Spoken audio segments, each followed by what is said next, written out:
Hi everyone, I'm with Amanda Garcia from the Wealth Guru PH. Check her out on Facebook. So I'm lucky enough to be seeing Amanda today. We're old friends. And I wanted to ask her, what habits can Filipinos do to help us create wealth?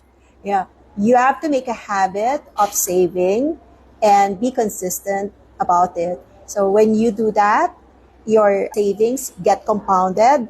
So that's interest upon interest. So, if you just leave it there, you'll realize, oh wow, I have a lot of money na pala. I want to have a lot of money na pala. So let's say Yeah. you sweldo and Yeah. then you take an allocation out. Where do you put those savings?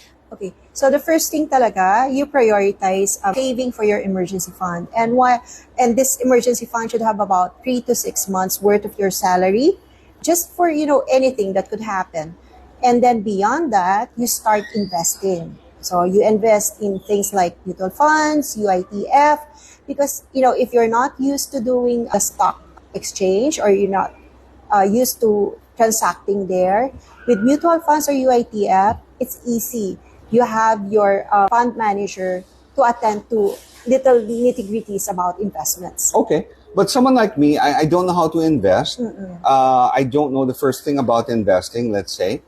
Who do I approach, or do I download an app on the phone? How do I have access to investment instruments? Okay, so it's so easy. Everyone uses GCash right now, even Maya, diba? So these two platforms offer investment vehicles already. And then, of course, you can always contact a financial advisor. Any insurance company would have plans that would include savings or investments already. So even banks would have that. Now, you were saying if you put your money in your savings account, how much interest does that make every year? What's a rate in the bank? Very little. Depends on the amount that you put in, diba? So there are brackets, and that's like 1%, barely 2% for big big deposits, and then so the problem there is that you have inflation rate also. Yeah.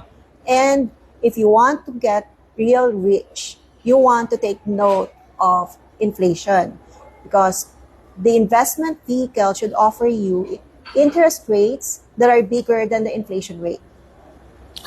What is a good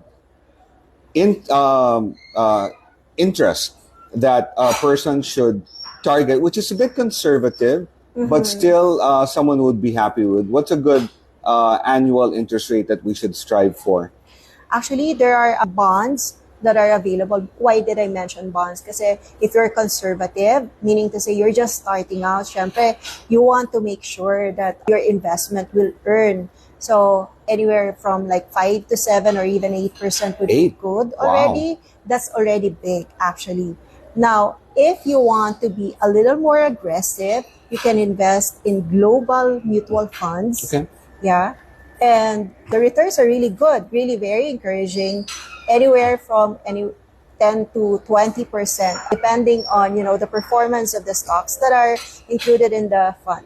What can you say to people who are investing in instruments that are giving them 100% a month? Wow.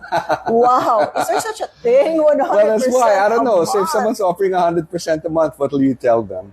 Okay, number one, I would be very, very worried. Kasi parang, wow, too good to be true. Anything that is too good to be true means you need to do a lot more digging up and research to find out if it's legit.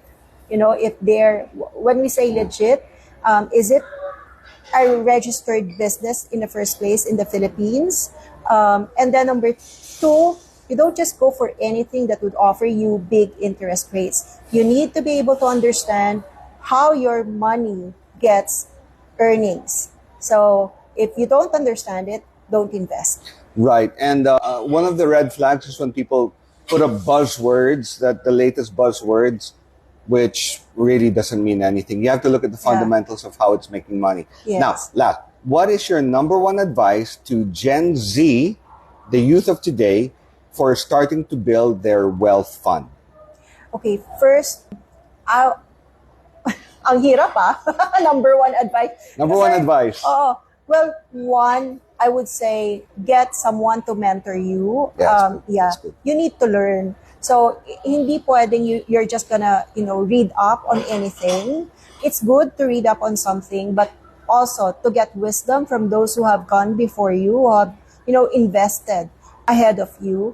It's good to get their wisdom. It's good to get insights from them on what happened to them when they're investing, Yeah. so that you don't make the same mistakes that they did. And if you get good mentors like Coach Rob here, diba, it would help you avoid the mistakes that he did. I did. I made mistakes. Everyone does. I made diba? many When you mistakes. yeah, or even the biggest businessmen that I know of, Oo naman. they would say they made mistakes. So it's good to learn from them. So if you want to be mentored by Amanda, where can they find you? I'm on Facebook and I'm on Instagram. Just search the Wealth Guru PH. All right. And with that, I hope you guys learned a little bit. Thank you. Bye-bye. Thanks.